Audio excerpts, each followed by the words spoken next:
Hello everybody, my name is Philip Campbell and this is Lecture 8 in the honors course for my Homeschool Connections class, Modern American History, 1865 to 2000. And in the class this week we talked about the 1950s, and what I want to go over in this recording is just talking about the emergence of pop culture in the 1950s. We often hear the word pop culture, the phrase pop culture. What does it mean though? Pop culture, it's kind of a vague term, but it refers to modern popular culture transmitted through mass media and specifically aimed at teenagers or younger people. That's the definition of pop culture. And it's my theory that in America, pop culture really emerges in the 1950s. Now, that's not to say that there wasn't like an entertainment subculture before. You always had in the United States traveling theatrical troupes, and there was a theater culture that followed some of these famous actors and these groups. There was later the Vaudeville Circuit, and there was a whole entertainment subculture built around vaudeville.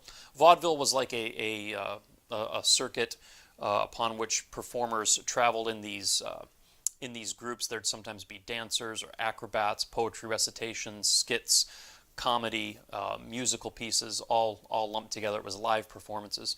Of course, after vaudeville, we had Hollywood that emerged in the 1920s, and very popular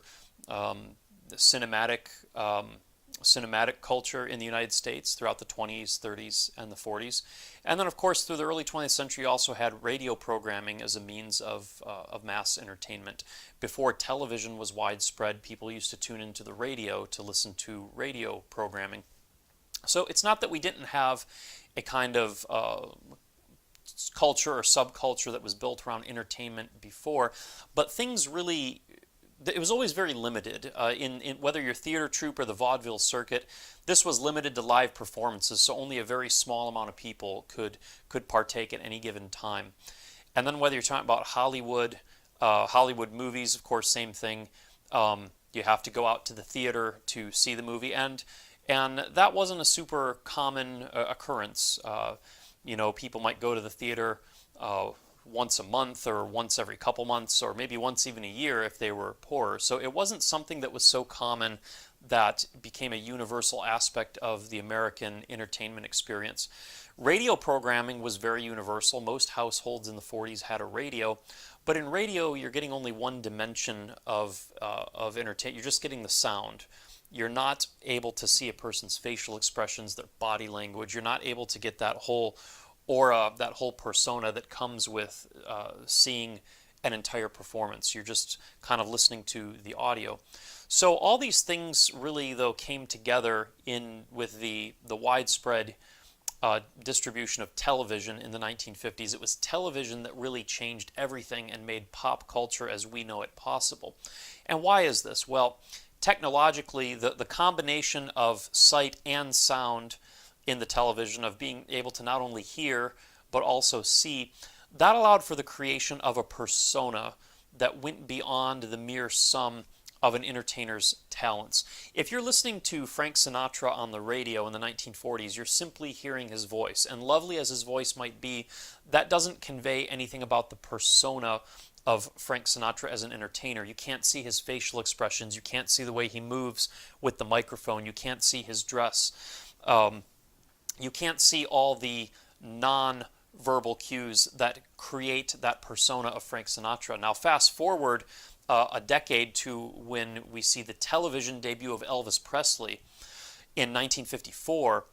Now the audience can not only hear Elvis singing, but they can see his persona. They can see his facial expressions. They can witness his wild gesticulating dancing, and they can see reaction shots from the crowds going crazy for Elvis. So it kind of allows an experience that takes you beyond just the mere vocal talents, musical talents of Elvis Presley, and allows you to see a more rounded, filled out theatrical persona that the audience can actually get attached to.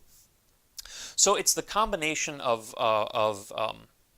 sight and sound, But not just that, because we had that in movies, of course. Um, what was really different about the TV is the universality of this experience. No longer having to go out once every 3 months to watch a Hollywood movie, but being able to have the experience of seeing this entertainment in your own home every single evening. It allowed for the universality of this entertainment culture in a way that was previously not possible. And so I think this really emerges in 1954 with the television debut of Elvis Presley. I think it was on a show called the Dorsey Brothers.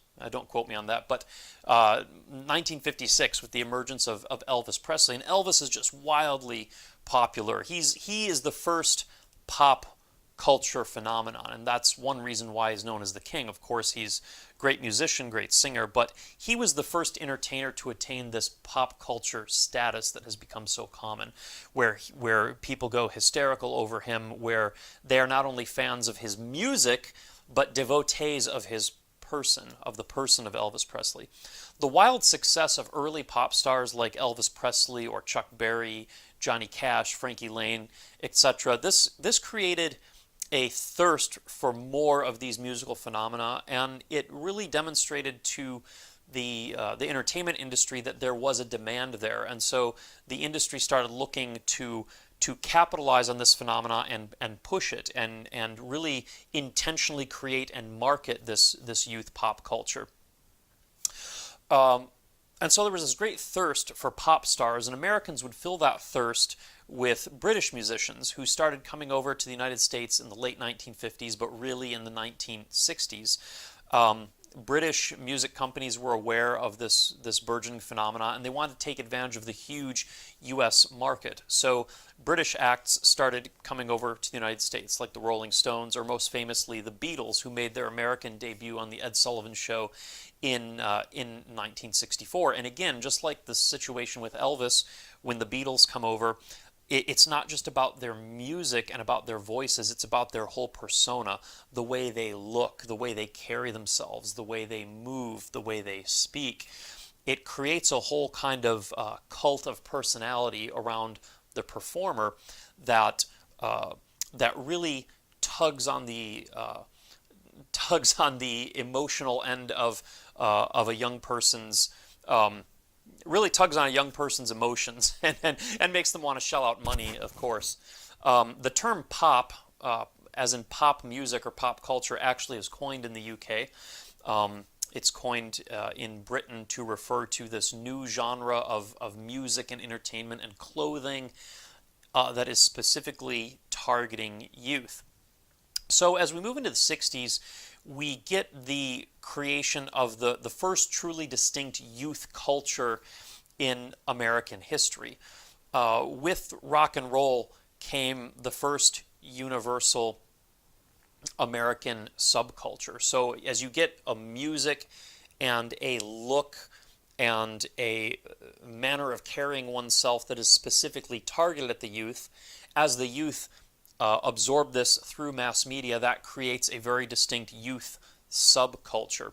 And I don't think that is coincidental that around the time this is happening, this is going to lead to things like the Cultural Revolution of the 1960s, the Sexual Revolution, the first real, what I think is the first real rupture of youth culture against traditional mores in American history. Yeah, I know it's not just about the music. I know there's technological changes and other things going on, but this is a big part of it.